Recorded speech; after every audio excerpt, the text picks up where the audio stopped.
Hey guys, welcome back to the next video. If you're new to the channel, welcome. This is Richard for WELSHYTECH, and today we are looking at the Thermalright Burst Assassin 120 Vision in Black.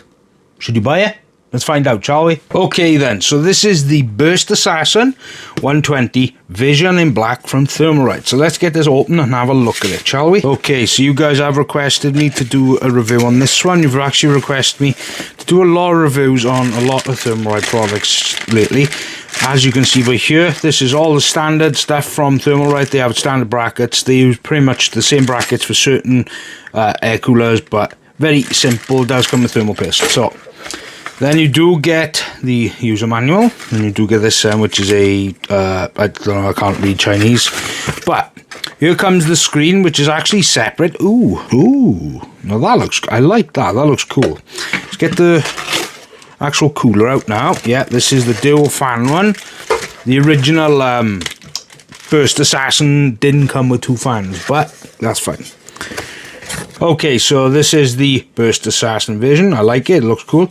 Now, this isn't a direct copper base. It's got a plate which is nickel plated by here, but that's fine.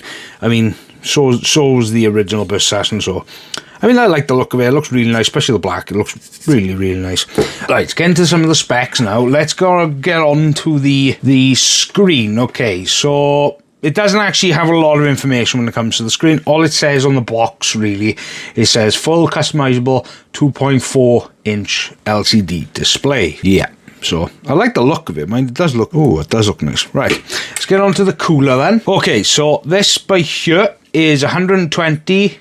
No, sorry, it's 124 by 52 by 156. That'll be the height.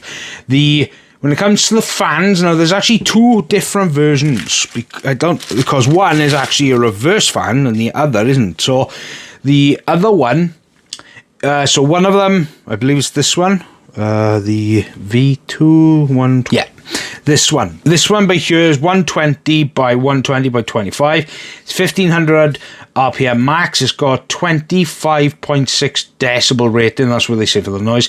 Airflow is 58 CFM, and the start pressure is 1.53 millimeter H2 with a 4-pin connector, which is a daisy chain one, and the bearing is an SFDB bearing. Okay, this one by here is the standard variant of their fans. They have this in a lot of different modes, a lot of different models. So this one is actually 120 by 120 by 25. It's this exact same RPM at 1500 with a noise decibel at 25.6 and a airflow at 66.17 CFM. So it is a slightly higher when it comes to airflow, and static pressure is the exact same. 1.53 millimeter H2 with a 4-pin connector, and it is SFDB bearing. So let's get this installed, because this does have 6 heat pipes as well. That's quite cool.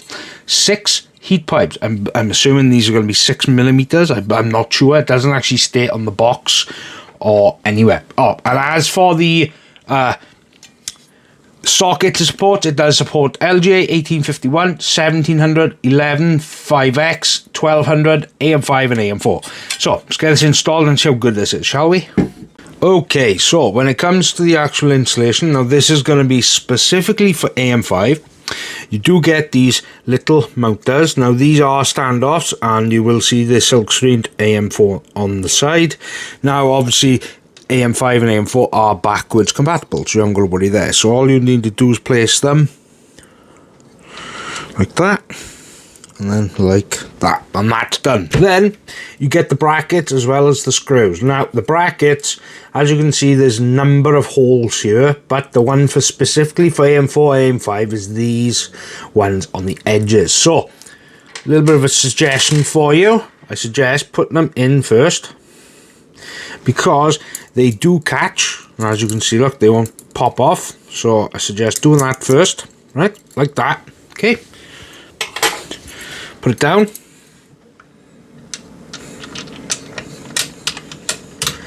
and if I was you, I'd screw it in a little, just so the screw actually threads. Okay, then you need to screw them down. Okay, so with the brackets done, now you move on to thermal paste. And if you guys are looking for very good thermal paste, then Doronaut is definitely a good buy. This is the official thermal paste I use for all CPU as well as AIO coolers. Okay, so with the thermal paste applied, now of course applications can be varied depending on what you read online, but as you can see with the cooler, that is where the Thermalright logo is on the top. What I want you to do is place one side, and then place the other one, that side. Okay, hold down. What I want you to do is do one slowly.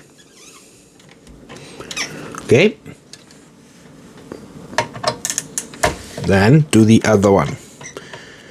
What you essentially want to do is catch the threads in the beginning, because that is going to help you with the installation. So once it's caught, then you screw them all the way down. That's done. Now let's get on to the fans. Now of course this one does come with a reverse fan and then a standard fan. This one will go in the front and this one is for the back. It's so that the airflow can be proper through both directions. So we'll start off with this one first. Now these are the annoying clips, and the clips go like this. You want to place them there, like that. Okay, like this, like that. And what I want you to do is go like this, open up a little, go by here. Now you do want it up a little bit above the cooler, because otherwise the screen isn't going to fit. So a little bit above, that's not too bad. Okay, so that's the first one. Now the second one is going to be a bit more trickier, because you aren't doing it from this direction. What you need to do is this from this direction. So the back of the fan like this, because you'll be mounting it that direction. Now what you want to do is place it like this. Okay, like that. Place it over here. Now same thing, you want it just a little bit above the cooler because of the screen. And once they're clipped in, then we get on to the screen.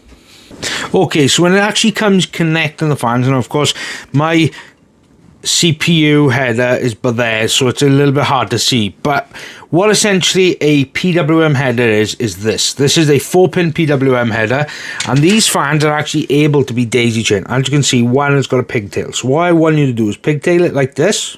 Okay, now the location of these headers are going to vary from motherboard to motherboard, because some put them here, some will put them here, some will put them down here. So all it is to do with is what motherboard you got. Now what I want to do is daisy chain these, and this will be the header you want to connect it to for connecting the fans, and that is it.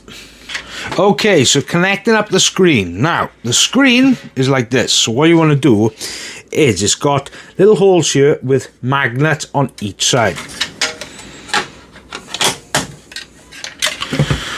and it's like that. Now when it comes to the actual connector, it is this one. This is a USB 2 header. As you can see, it's got a USB on it. Now the header for that is actually at the bottom of your motherboard, and I will show you that now. Now these two headers here, which are separated, are a USB header. Now these will be for connecting up the screen. So what I want you to do is grab this connector. Now it'll say USB on one side, and then that is it connected. As for the installation, that is it.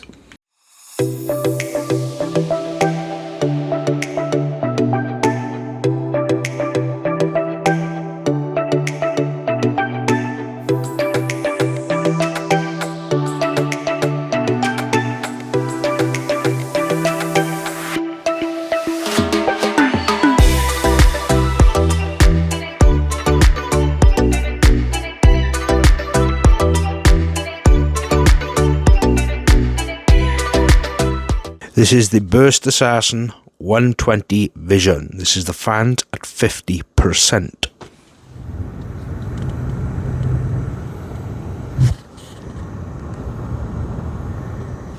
Very quiet at 50%. Same thing, but 100%.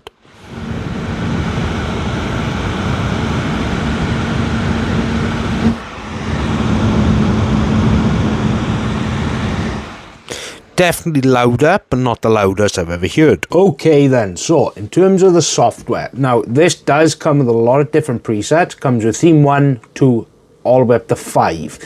And this is how they change.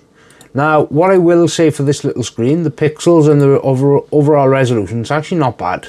Now, you can change the background if you wish. There's loads of different presets. Now, I have gone through this before in other cooler reviews, one especially with the screens. Now, there are certain versions of these coolers that actually, they don't have so much of a screen, more of a digital display.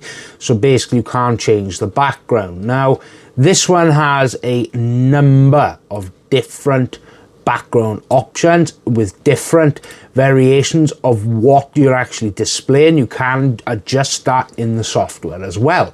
But when we come to the actual backgrounds, this is where the delay comes. Now, yes, don't get me wrong, it looks fantastic, but there is a slight delay when it comes to the Thermalright control center. There's only a small delay. There's not much of a delay, but there's still a delay. I think it's something they could initially change with a software update, but because you are downloading these in the background, that's probably where the actual delay comes from. But now, from various of comments and posts on Reddit, people have complained about issues with the software.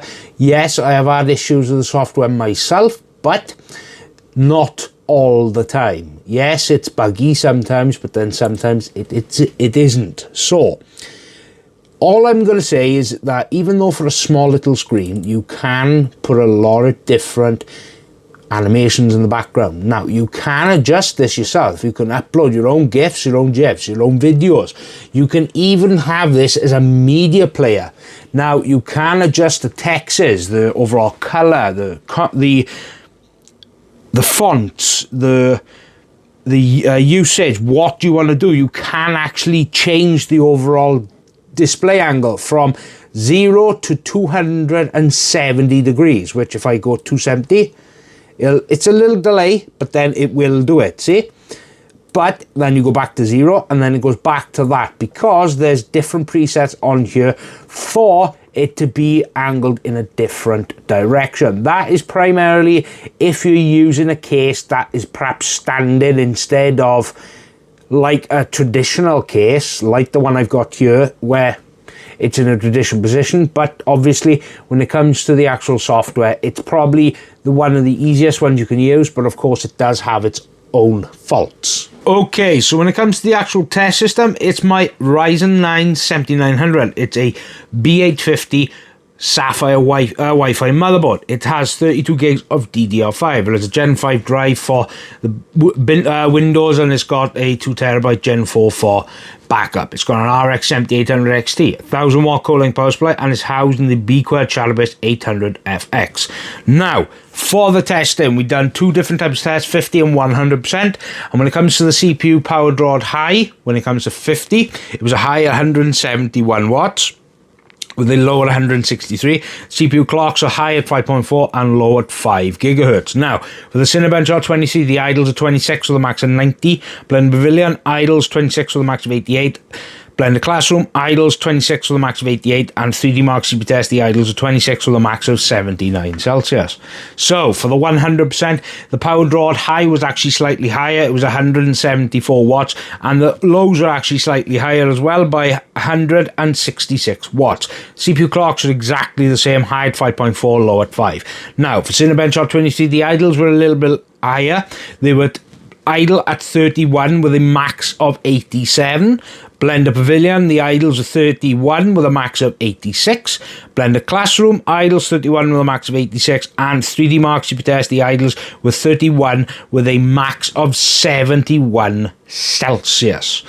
Okay then, so let's start off with what I like. Now, of course, I like the overall design. I'm not a big lover of screens on CPU coolers, that's just the way I am. On an AIO, I see the benefit. With a CPU cooler, I don't really see the benefit. It should just be an air cooler. But we'll start off what I like. I like the overall design. I like the fact that this does have 6 heat pipes. It does have a very nice clear bottom. The mounting system is exactly the same as most famous Thermalright coolers, and to be quite honest, they've got very good mounting, especially for AM5 as well as Intel. Now, I like the fact it comes with a reverse fan, but obviously there's going to be some things I'm not exactly fond of. Now, when it comes to the overall thermals, now you probably noticed 90 degrees was one of the highest. Now, for a single tower cooler, that's actually not bad. But one with 2 fans, I actually expected it to perform a bit better.